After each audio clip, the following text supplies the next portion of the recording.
Hello students, आप सभी का स्वागत है इस वीडियो में। आज हम एक नई कहानी सुनेंगे जिसका नाम है बीरबल की खिचड़ी। दोस्तों, आपने ये कहावत ज़रूर सुनी होगी।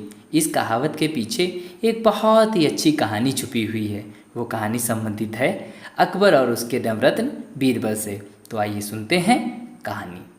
अकबर के शहर फतेहपुर सीकरी में सर्दियों के दौरान बहुत ज़्यादा ठंड पड़ती थी। एक बार बादशाह ने यह घोषणा करवा दी कि वह सोने के 1000 सिक्के उसे देगा जो शाही महल के बाहर स्थित ठंडी झील में पूरी रात खड़े होने की हिम्मत करेगा। कई दिनों तक अकबर के पास कोई भी नहीं आया। फिर एक दिन कहीं से एक गरीब ब्राह्मण दरबार में आया। अकबर उस गरीब आदमी को देखकर हैरान रह गए। वह बहुत कमज़ोर और बीमार था। अकबर ने पूछा, तुम काफ़ी कमज़ोर और बीमार हो, तुम इस मुश्किल चुनौती को क्यों लेना चाहते हो? ब्राह्मण बोला, मेरे राजा, मैं एक गरीब आदमी हूँ। मेरे छोटे छोटे बच्चे हैं जो भूखे हैं। मुझे पैसों की ज़रूरत है, इसीलिए मैं यह चुनौती स्वीकार करना चाहता हूँ। अकबर राजी हो गए। ब्राह्मण को 2 पहरेदार झील में लेकर गए। ब्राह्मण ने अपने सारे कपड़े उतारकर जल में प्रवेश किया और पहरेदारों की निगरानी में बर्फ़ जैसे ठंडे पानी में पूरी रात खड़ा रहा। अगली सुबह पहरेदार ब्राह्मण को दरबार में लेकर गए। अकबर ब्राह्मण की बहादुरी पर हैरान था। उसने पूछा, तुमने सारी रात ठंडे पानी में खड़े रहने के लिए क्या किया?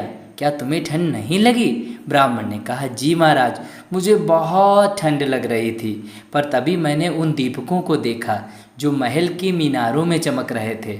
मैं सारी रात उन्हें देखता रहा और उन्होंने मुझे गर्म रखा। जब अकबर ने यह सुना तो वह ब्राह्मण से बोला, दीपक ने सारी रात तुम्हें गर्म रखा है? यह तो धोखेबाजी है। तुमने अपना कार्य ईमानदारी से नहीं किया है।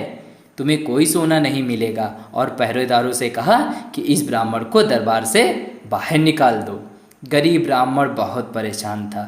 वह जानता था कि बादशाह ने उसके साथ अन्याय किया है, लेकिन बादशाह के साथ तर्क कौन करता? वह दुखी होकर घर चला गया। जब यह सब हुआ तब बीरबल दरबार में उपस्थित था। उसने सोचा, बादशाह बहुत गलत कर रहे हैं, मुझे उन्हें सबक सिखाना चाहिए ताकि ब्राह्मण को उसका हक मिल सके।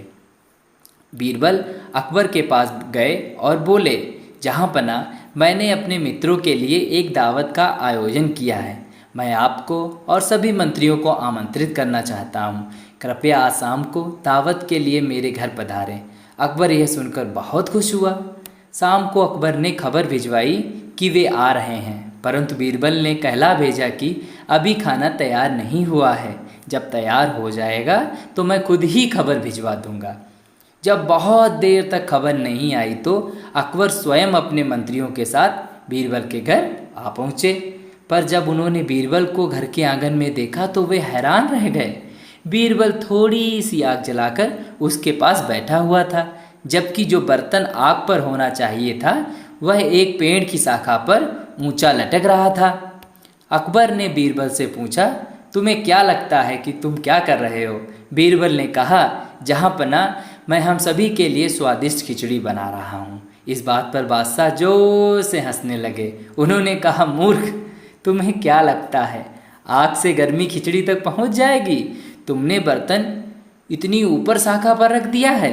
बीरबल ने कहा, महाराज, आग की गर्मी बर्तन तक उसी प्रकार पहुंच जाएगी जिस प्रकार महल के दीपक की गर्मी उस दिन ब्राह्मण तक पहुंच गई थी। अकबर ने हंसना बंद कर दिया। उन्हें एहसास हो गया कि बीरबल क्या कहना चाहता है। अगले दिन उन्होंने ब्राह्मण को बुलाया और अपने वादे के अनुसार उसे 1000 सोने के सिक्के दिए। इस प्रकार बीरबल ने बादशाह को सबक सिखाया। तब से यह कहावत हम लोग के बीच में प्रचलित है। इस कहावत का मतलब होता है, जब कोई छोटे से काम को अधिक समय लगाकर करता है तो ऐसे समय पर लोग उसे कहते हैं, बीरबल की खिचड़ी पका रहे हो क्या जो इतना समय लग रहा है। इस प्रकार से आप इस कहावत का प्रयोग कर सकते हैं। आप इस कहानी को अपने शब्दों में लिखिए। इसी के साथ यह कहानी खत्म होती है। अगले वीडियो में मैं नई कहानी के साथ आपको मिलूँगा। आज के लिए इतना ही। धन्यवाद।